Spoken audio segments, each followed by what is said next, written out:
Excited about the place we'll be today. It's a place that is rich in significance. It's very rich in significance, specifically in the Jewish mind. It meant something very, very important to them. But I think if we listen, and I think if we wait, I think that we'll find this morning that this is also very significant for us as well. You see, I love the idea that we talked about last week. It was fabulous that our lives are altered at an altar. And we walked through this journey of where Abraham put these altars up. And this weekend, I kind of want to build on those significant moments in our lives. And I thought it would be good to maybe start with a question this morning. So, do you remember the moment or the time or the event in which you met Jesus for the first time? Do you remember what it was like when, whether it was at a conference or across the table or in a living room or wherever it was, where you said yes to Jesus for the first time? I was 12 or 13 years old, a little country Baptist church in northern Idaho. The pastor was preaching. I can't remember what he was preaching on. I just remember he had a cross up front, and he said, if you want to know this Jesus, he talked about all the things that Jesus did on the cross. I'm going to invite you to come forward. And I remember at 12 or 13, my heart pounding, and I remember thinking, I'm not going forward. And my heart pounding. He said, if you want to know this Jesus, and I remember getting up out of my seat and almost running forward. And I remember kneeling down, and again, I don't remember the man who preached. I don't remember a lot of what he said, but I remember that the carpet was orange. And I remember that this waves of the love of God just began to wash over me. And I said, I want to follow Jesus.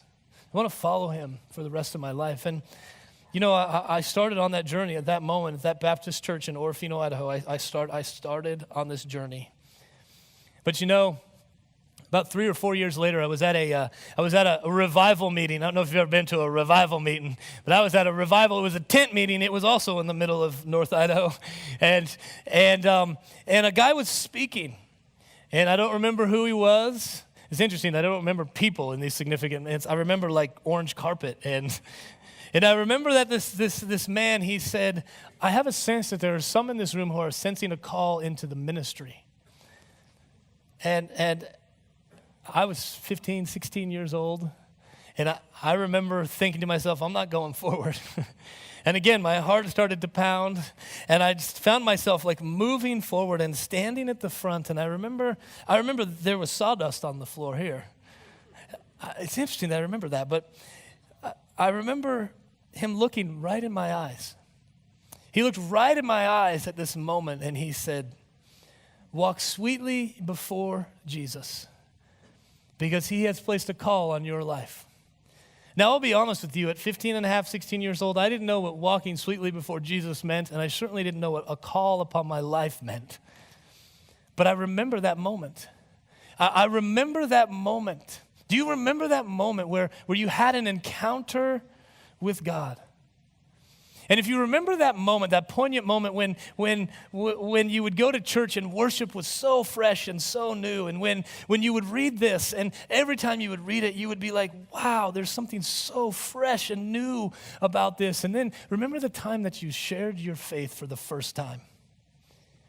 Probably a lot of heresy involved because we didn't know it all. We were trying the best with what we knew, but we stumbled through this thing of, do you want to know Jesus? And this is the Jesus I've met. And then something happens.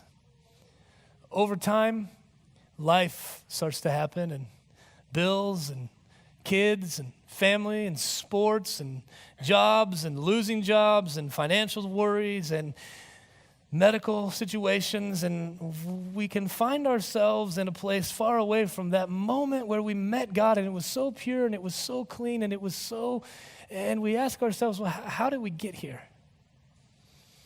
And the place that we're going to talk about today, because what I love about Scripture is that place is so rich and full of meaning to those that were there, and not only those that were there, but those that were impacted by it.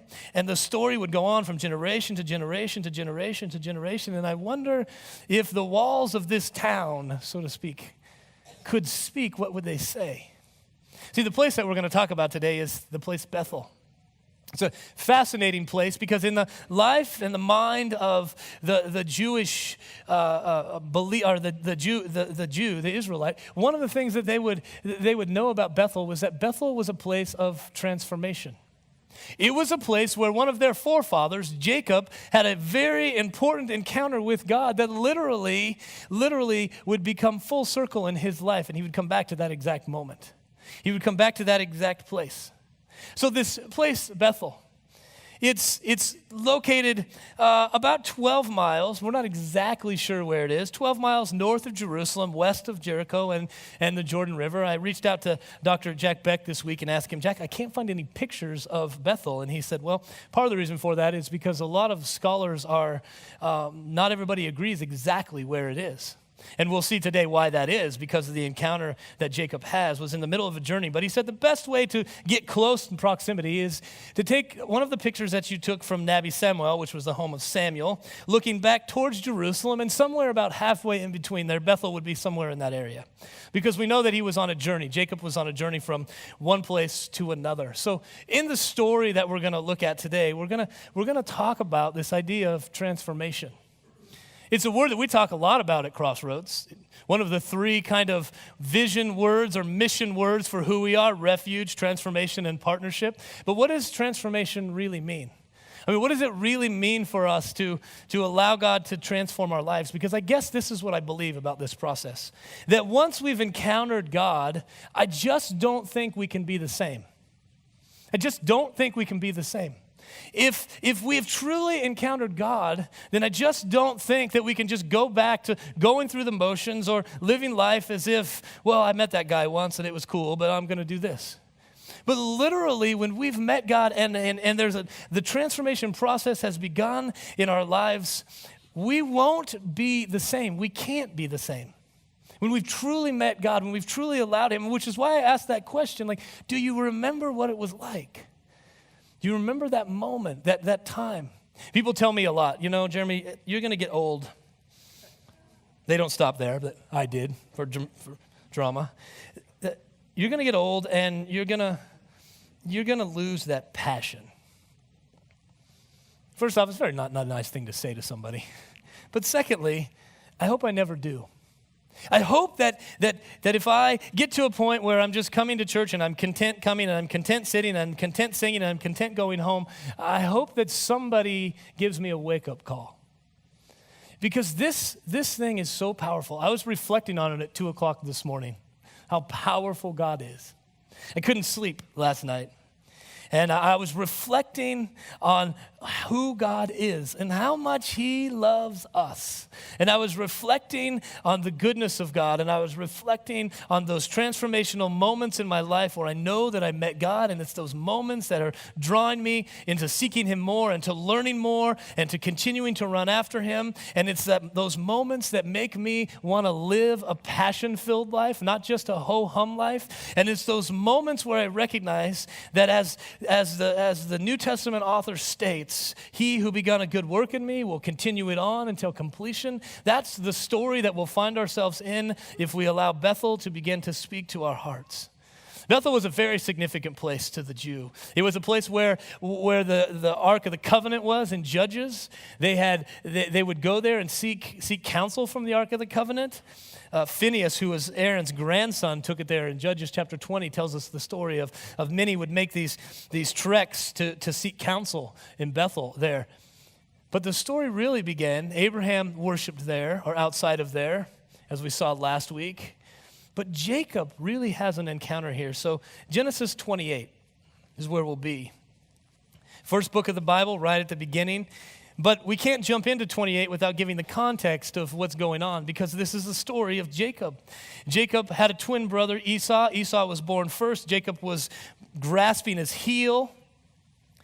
It was important to note that Esau was born first because firstborn got the birthright. And so Esau had the birthright, the father's inheritance and a lot of things fell in line with the birthright. And so Esau had that birthright. And Jacob's mother and Jacob came up with a plan, and the plan went something like this: let's trick your father into blessing you and giving you your birthright. We'll get it from your brother. And so this whole plan hatches, and they end up doing it, and Jacob ends up getting his brother's birthright, and in the process of that, now is running for his life because his brother wants to kill him. That's the story that we're going to find ourselves in. Jacob is running for his life. The deceiver, which his name means, is now running for his life at this moment because he has lied, he has stolen, and he has found himself in exile. And that's an important point for the Jewish mind. Exile always meant this is a place where God can work. Exile. So you might find yourselves here this morning in exile, thinking you're all alone. Listen to the words of God to Jacob today, but even more than that, realize that exile is the exact place where God can work. The story, Genesis 28. Starting in verse 10. Meanwhile, Jacob left Beersheba and traveled toward Haran.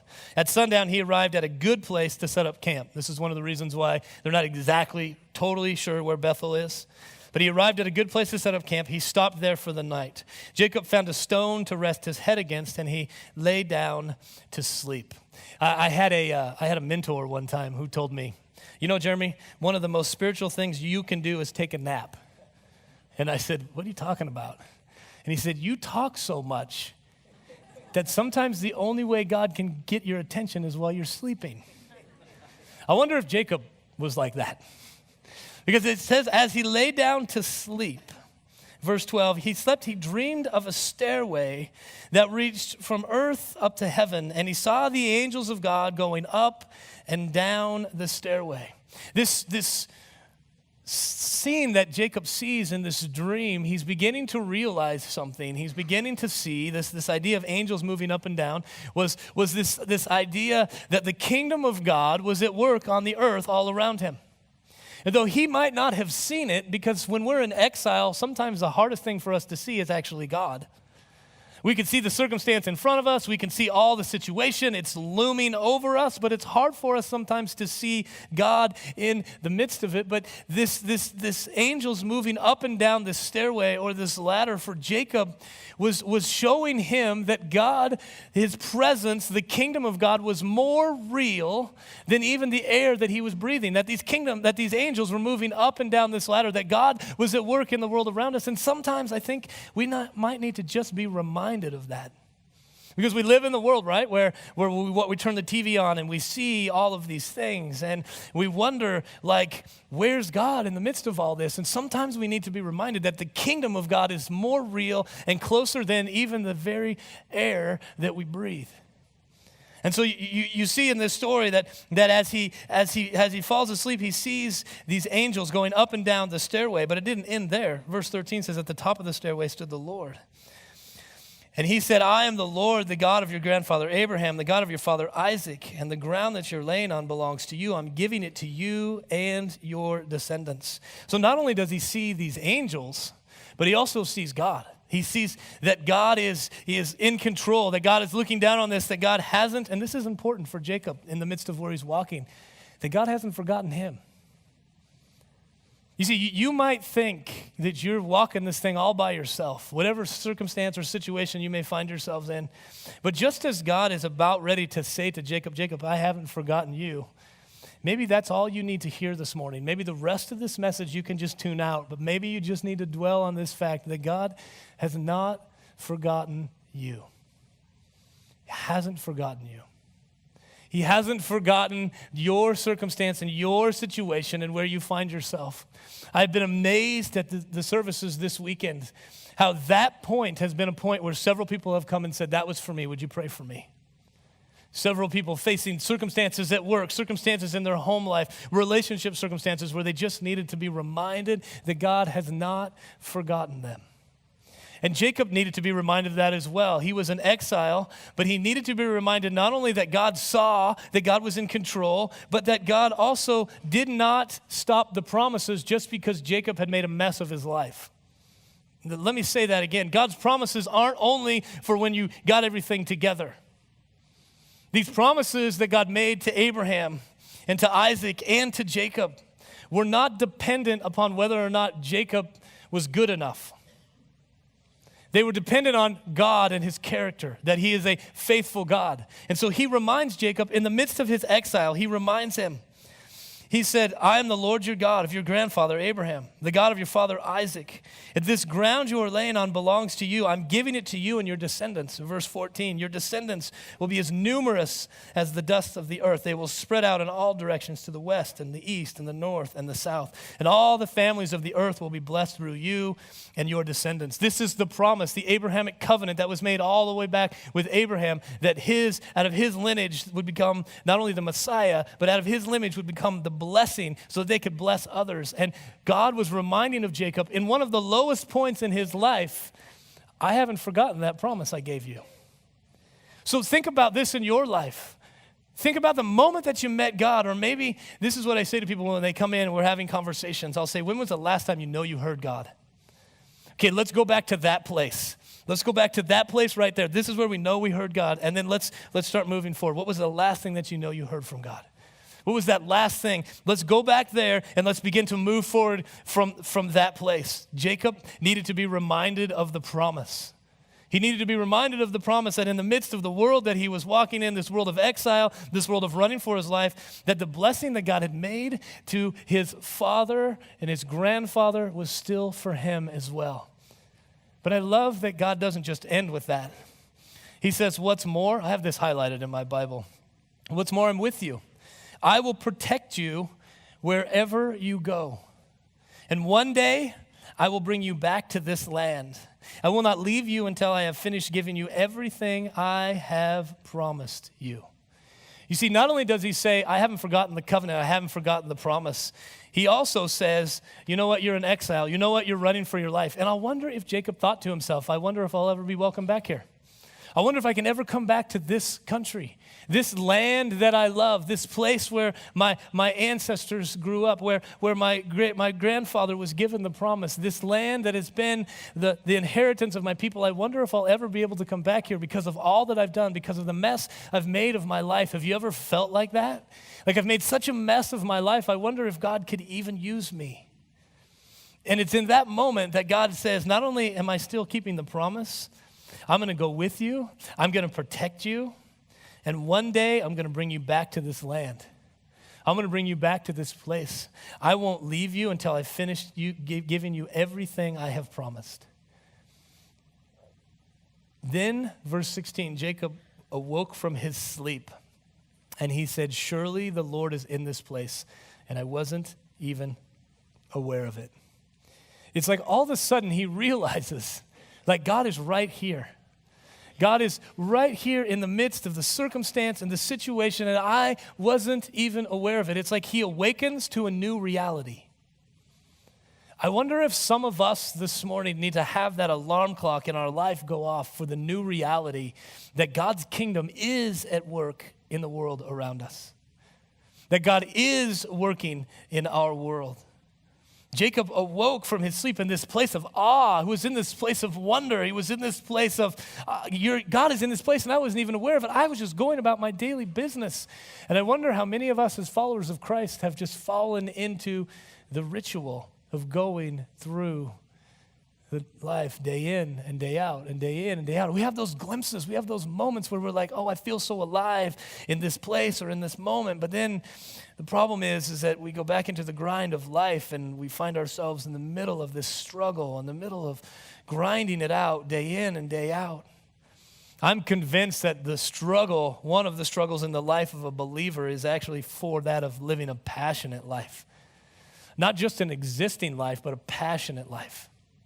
Jesus didn't say, I've come that you have life kind of. He said, I've come that you might have life and life abundantly. And one of the things that I believe will separate us from the world around us is abundant life. It's what people are looking for. It's what people are looking for. And Jacob has this aha moment where this moment of transformation begins because he's had this encounter with God. He awoke from his sleep and he said, surely the Lord is in this place. And I wasn't even aware of it. And the very next thing that happens is he says, but I was also afraid. Duh. It's the presence of God. Not only is he in awe, but it moves to fear. He said, what an awesome place this is. It's none other than the house of God, the very gateway of heaven. You see, I believe that when we get in the presence of God, the very house of God, and I'm not talking about the church building, I'm talking about the presence of God. When we get in the presence of God, you cannot help but be changed. You just can't. I mean, if you're truly in the presence of God, you cannot help but be changed in that process. At the conference we were at this week, Dr. Dale Tackett, who is from the Truth Project and Focus on the Family, was speaking, and he was talking about what happens when we get in the presence of God. And I said, I'm just going to take notes and steal his sermon because it was good. And he said, 3 things happen when you get in the presence of God. He said, first off, when you get in the presence of God, it exposes us. You can't pretend anymore, which is why many of us get near encounters with God, but we never fully go all in because it exposes us. We have to take the mask off. We can't wear a mask. We can't fake it anymore. We have to be real. We have to be honest. It gets really real in the presence of God. So it exposes us. Jacob has this encounter, and that very thing happens. It exposes who he is, and he realizes God is in this place, and I wasn't even aware of it. But it doesn't just expose us. It also, the second thing he says is it exposes our culture. It exposes our culture, or how we have allowed our culture to dictate what life is instead of what God says life truly is. We've allowed culture to dictate that. And we live in a culture-obsessed world right now, specifically in the West, where we think that what Hollywood says is reality is reality. And the truth of the matter is that what God says is reality is much more reality, but we got to be willing to walk that out. So it exposes our culture. I mean, it exposed to Jacob that he actually, that the culture that he was living in, though he was in exile, that God was at work. He saw these angels. He saw God looking down on the situation. He realized that he wasn't alone. And the third thing that Dr. Tackett said happens when you get in the presence of God, and I believe this with all my heart, is you become a world changer. You can't help but respond differently to the world around you when you've had an encounter with God. Now, I got to tell you this as well, though. It doesn't happen overnight. We live in this fast food society. You know the one I'm talking about, right? Where you drive up to the window, you order something, and then you're mad if you drive to the window and it's not ready. And so what we do is we come to church and we come forward and we pray and we say, God, meet me. I need to be transformed. And we get up and we go, well, I'm not transformed. I guess it didn't work. And sometimes what we have to realize is that there's a process of transformation that's going on in our life, and we might not even recognize all of it. We might not even see all of it. It may not all make sense to us completely, but God is doing something. And Jacob was in this place. He was in the midst of this journey. But we're in the presence of God. I believe this with all my heart. We can't help but be changed. And when we can't help but be changed, we will respond differently. I'm reading a book right now. It's called Dangerous. And I wasn't sure what to expect when I got it. The subtitle is Engaging the People in Places No One Else Will. He has a chapter in this book entitled Mr. Rogers versus William Wallace. And this is what he says in there, and it resonated with me about being in the presence of God. He says, the most critical issue facing Christians today is not abortion, pornography, the disintegration of families, moral absolute, drugs, racism, sexuality, or school prayer. He said the most critical issue facing Christians today is dullness. We have lost our astonishment. The good news is no longer good news, it's okay news. Christianity is no longer life-changing, it's life-enhancing. Jesus no longer changes people into wide-eyed radicals, he changes them into nice people. If Christianity is simply about being nice, I think we might have missed the point. And I believe that with all my heart. I believe that God wants to do things in our lives. And when we encounter him, we will not be the same. I can promise you that. But I have to tell you that as we see with Jacob, the journey that Jacob goes on, this journey of understanding God, this journey of seeking God, this journey of meeting with God and encountering God in the midst of feeling very alone, is a reminder for us that when we encounter God, we have a response. And the response can either be, I got too close to God and I'm going to run away.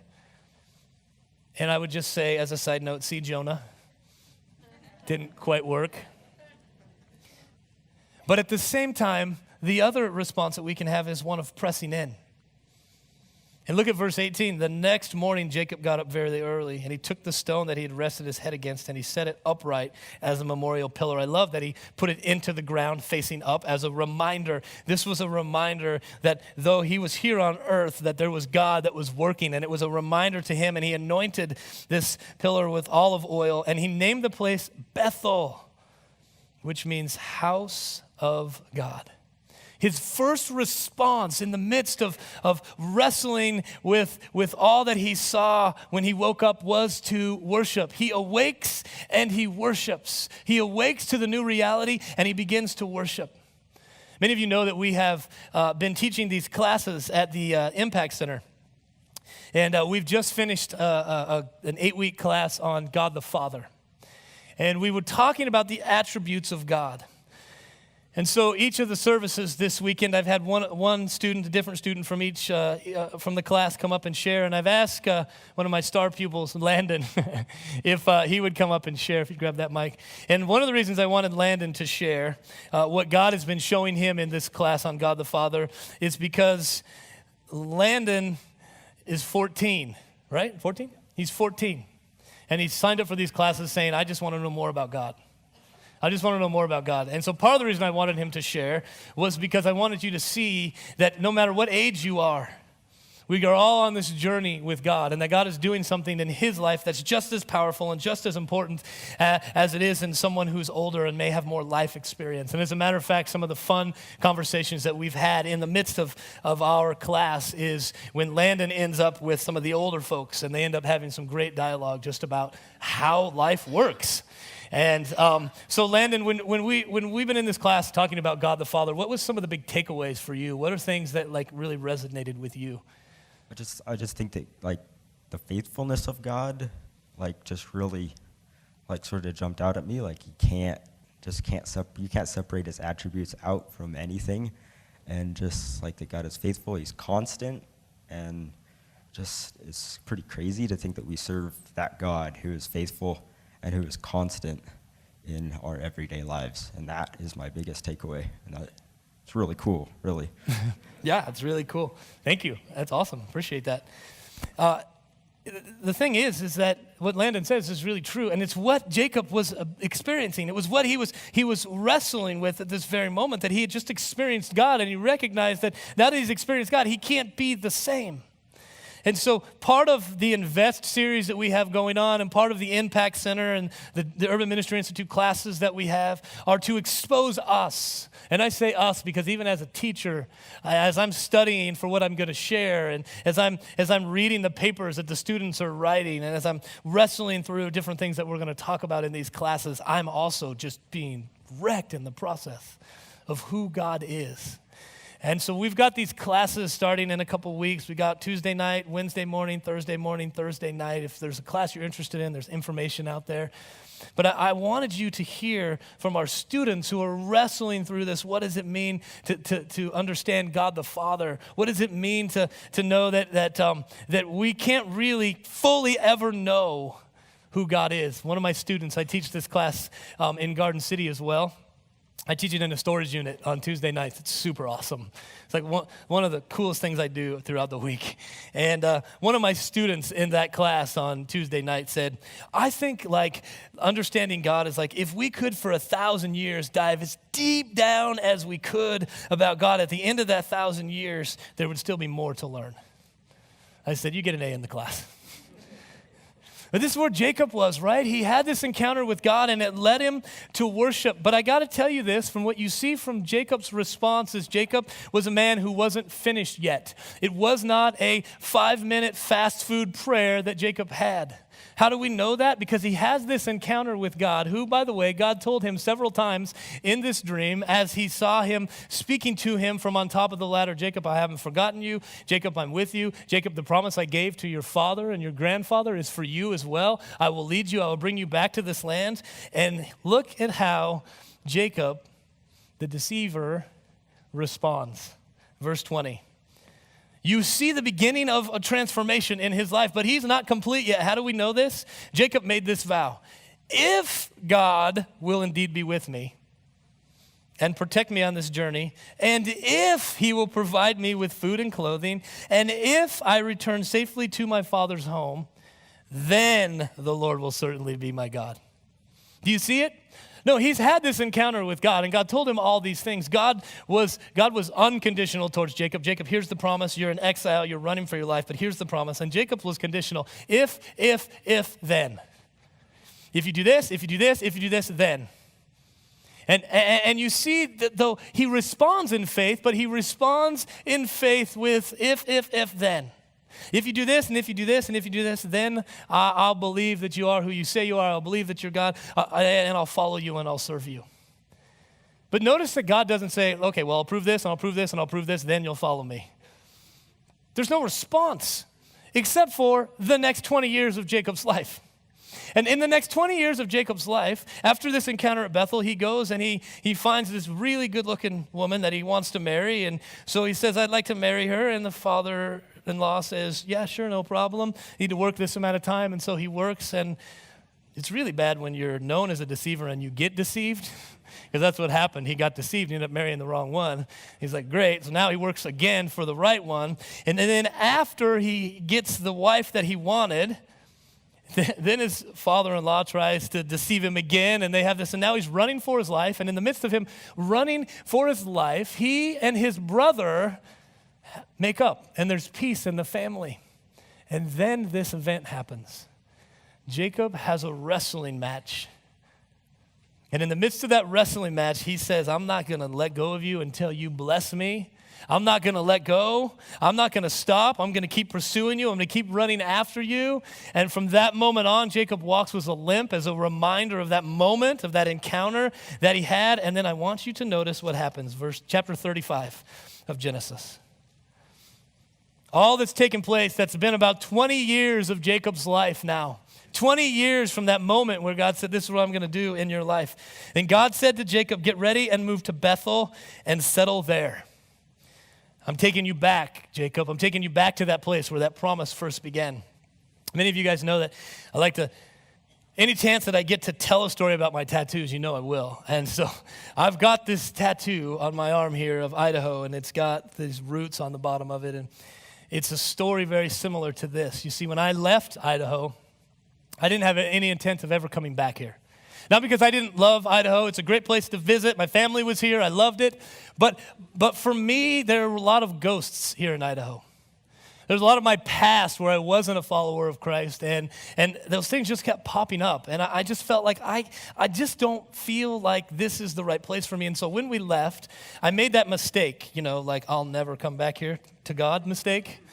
And it was, as we began to sense that God was telling us to lay down the church in Georgia and what the next steps were, I was offered a job in Miami, and I thought, yeah, this is the right place to go. And the Lord spoke very clearly and said, nope, what's best for your family? You see, previous to this, as we would pray with our kids at night, my son, who I just was talking about this to him the other day, he doesn't even remember this. But when we would pray, he would pray this prayer. Lord, I pray that you would help us move back to Boise. And the first time I went, that's super cute. Oh. And then the next time we prayed, he said, Lord, I pray you would help us move back to Boise. And I was like, okay. And so I said, well, why do you want to move back to Boise? Well, Grandma lives there. And Grandma's got a pool.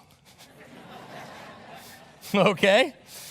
So I want to, and you know, so I tried. Well, I said, well, I'm going to be a good, caring, loving father. Then and explained to him that Boise isn't always just grandma's house and pools and ice cream.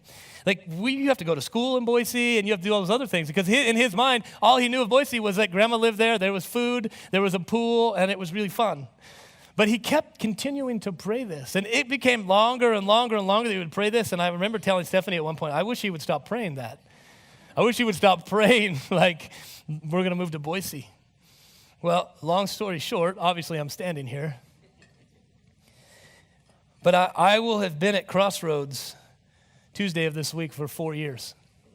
And I got to tell you that in the last 4 years, what God has done in my life has been nothing short of absolutely amazing. And I wouldn't trade it for anything in the world. And so part of this tattoo is part of this wrestling match because this is what the Lord said to me very clearly. He said, Jeremy, there are people in this community who invested in you when you were basically a hoodlum. God didn't say that, but my words. Basically when I was just running after my own desires and sinful nature. There were people in this community, a specific youth pastor specifically, who has just invested in my life and loved on me when not a lot of other people did. And some other people, and the Lord said, those people that have invested in your life, he said, you're going to go back now with all the lessons you've learned from pastoring a church in the inner city and all the things that you've learned. You're going to go back into that community and you're going to put down roots and give away what I've given you. This is where Jacob was at. God said to him, you're going to go back to Bethel.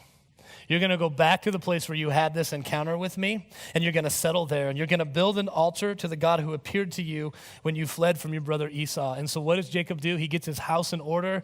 You see the next verse. He says, we got to get rid of all these pagan gods and all this stuff that's keeping us from following God. But I want to draw your attention to the end of verse 3. He says, we're going back to Bethel, where I will build an altar to the God who answered my prayers when I was in distress. He has been with me wherever I have gone. This is 20 years. This is 20 years of a transformation process in Jacob's life where he ran, where he got ripped off, where he wasn't sure, he was in exile, he's running for his life. And he said, if, then, and now he looks back on his life 20 years later as he's heading back to Bethel, and he says, I'm going to build an altar because he has been with me wherever I have gone. Folks, I got to tell you that sometimes the transformation process we don't actually see until we turn around and look back. And then we see, wow, look at what God has been doing in our life. Look at what God has done in my life. But the story with Jacob doesn't end there. Verse 9 of that chapter 35, when Jacob had returned, God appeared to him again at Bethel, and God blessed him, saying, your name is Jacob, but you will not be called Jacob any longer. From now on, you will be Israel. So God renamed him Israel. Interesting, in the Hebrew, his name, Jacob, meant grasper, one who follows, deceiver. Israel means one who fought with God and overcame, one who struggled with God, one where God prevails. You see, in the midst of this transformation process that Jacob was going through at Bethel and throughout his life from Bethel to Bethel, it showed that God was moving him from a follower to a leader. And he saw that in hindsight. He saw that as he looked back. And it says that he named the place Bethel because God had spoken to him there. But I wish I could tell you that the story of Bethel ended there. Because in the mind of the Jew and in the mind of the children of Israel, it was a great reminder that encounters took place at Bethel, that they met the presence of God. But as I was studying this last week, I looked up all the references to Bethel, and I found an interesting one. That is in Amos chapter 5, and we don't have time to go there, but if you want to write it down, Amos chapter 5, verses 1, 4, 6, and I think 8 or 9, talks about Bethel. And Amos references Bethel, and he says it this way. He says, you have forsaken Bethel. You have turned it into a place of pagan worship. You have tried to modify your behavior and transform yourself on your own. You've lost the meaning of what this place is supposed to be about. And the essence of what God says through Amos is seek God and live. You've turned Bethel into a place of pagan worship. You see, guys, I believe that the church struggles with something that Jacob's story really brings clear in my heart and in my life. And that is, I think the church has struggled for many years with behavior modification versus Christ's love transformation. And let me share with you what I mean by this. See, we've set the standard all backwards in our churches. So for us, we say, if I look good on the outside, then the inside will catch up. So I'll just work on making sure that I look good on the outside. Do you realize that Jesus, more often than not, went after the Pharisees for this very thing? They modified the outward behavior, but he said, inward, you're dying. You see, Christ's love transformation can get to the root of an issue and begin to deal with that root issue. And the transformation process that took place in Jacob's life was a 20-year process. It was a 20-year process where God said, I'm doing this in your life, and here's the journey, and here's the things you're going to wrestle with, and here's the struggles you're going to have. And I got to tell you something, that when he got to that point where he recognized, when God said, I'm changing your name because you have struggled with God and overcame. That was probably a moment in his life that he said, this I know to be true, that the transformation of God in this area of my life has been made complete. But I'll bet you that God, because he's so faithful, said, now let's work on this area, Jacob. Because I just don't think that we ever get to a point where we're like, cool, I'm done transforming. I think it's a process.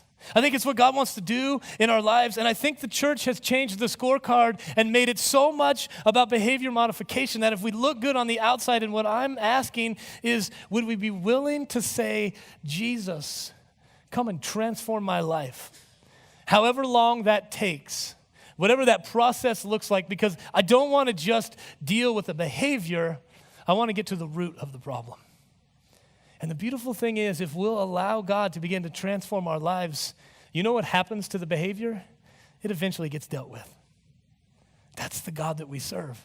So I tell our young people all the time, I tell our leaders working with our young people, don't be so quick to go after the fruit that you see in a kid's life. Don't be so quick to go after that and say, if we can modify that behavior, then we'll get them. Because there are many young people today that are leaving the church, and they're leaving the church because they've only been taught behavior modification. And they feel empty, they feel alone, they feel like they can never do it. They do good for a while and they fall apart. They've never been taught that in the presence of God, your life can truly be transformed. And it's a process that God takes us on of transforming us and working in our heart and in our lives. And so I say to our youth workers and our leaders and to our young people, let's go for the root. Let's get them in the presence of God. Let's let God begin to transform their lives. That's what happens when we move from behavior modification to Christ's love transformation. That's what happened with Jacob. And it was a mile marker, and that's what happened that's what the place of Bethel was supposed to be known for, but the children of Israel lost it. And they started to move into, we're going to modify our behavior through pagan rituals and I'll be very careful how I say this, but I'll say it. Church can become a ritual. It can become something that we do and we check off. And what I'm asking is, would you be willing to say, God, I want you to transform my life, and I realize that that's a process that you're walking with me on. And what I love about the Refuge Transformation and Partnership at Crossroads is that it's not a linear point A to point B to point C. It's as we partner with God, he transforms us. As we're people of refuge, we partner with God. As we're in the process of transformation, we become people of refuge, and we partner with God. It's a constant cycle. So would you just close your eyes with me as we end today?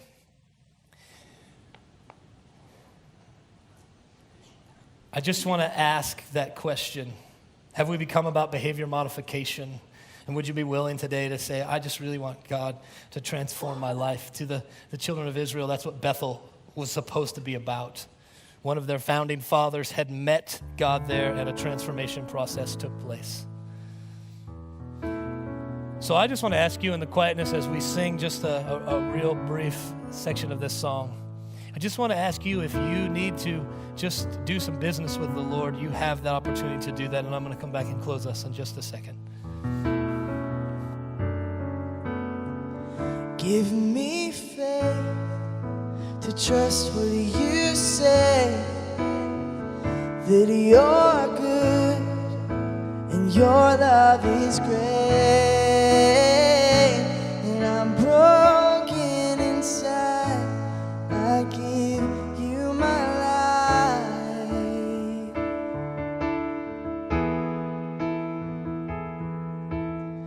'Cause I may be weak, but your spirit's strong in me, and my flesh may fail, but my God, you never will. Pray that you would continue the transformation process in our lives. And Lord, at those areas where we have been just about modifying a behavior, God, we surrender those to you. And we say, God, we want you to continue the transformation in our lives. We want to be transformed. We want to be made more like you. And so would you help us, Jesus? Would you help us to surrender? And would you help us to let go of those things that keep us from you? And would you help us to run after you with everything, that we would be people of passion, not people who simply just want a life that's enhanced, but that we would be people of passion who are running after you and everything that you have for us. So God, this week is yours, this day is yours, this month is yours, our lives are yours. Continue the transformation process, we ask in Jesus' name. Amen. Hey, as you're going, I just make myself available. I really believe in praying for and with people, so if you need some prayer, I'm just going to make myself available down here. But may God bless you as you continue on the journey of transformation this week.